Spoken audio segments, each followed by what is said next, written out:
Dans cette ville surpeuplée où le nombre d'habitants augmente inexorablement mois après mois, un numéro est associé au nom de tout nouvel arrivant. Ici, les déplacements sont limités et encadrés. Tout ce qui n'est pas explicitement autorisé est interdit. Ici, le maire de la ville est aussi le chef de la police et le président du tribunal. Et bien souvent, les procès se déroulent sans avocat. Dans cette ville, la prise en charge sanitaire est déficiente. Aucune permanence de soins n'est organisée la nuit ou le week-end. Il n'est pas rare de devoir patienter de nombreux mois avant de pouvoir rencontrer un dentiste ou un psychiatre. Pourtant, la population souffre plus qu'ailleurs de pathologies somatiques et de troubles psychiques. Ici, la transgression du secret médical est fréquente.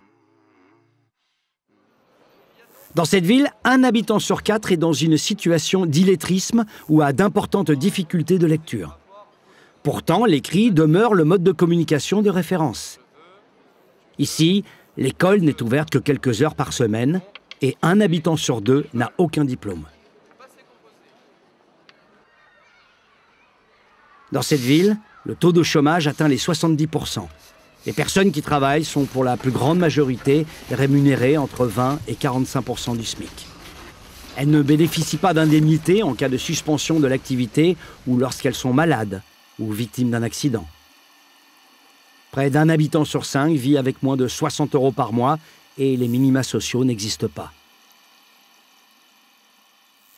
Dans cette ville, les grèves, les mouvements de protestation, même pacifiques, sont interdits.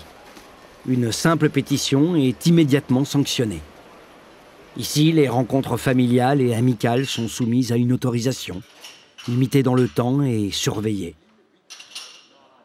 Le téléphone y coûte jusqu'à 11 fois plus cher qu'ailleurs, pour seulement 20 minutes d'appel par jour. Les conversations sont généralement écoutées, les autorités ouvrent, lisent et peuvent retenir les courriers.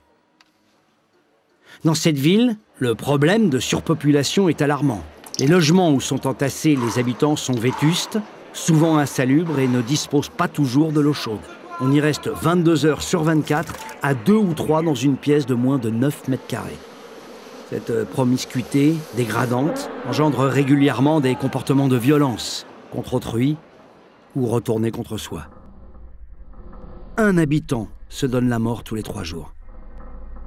Près de 10 fois plus qu'ailleurs.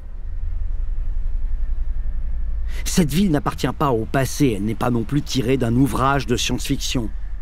Ce quotidien tel qu'il vient d'être décrit est une réalité. La réalité pour les femmes et les hommes détenus dans les établissements pénitentiaires. En France. Aujourd'hui.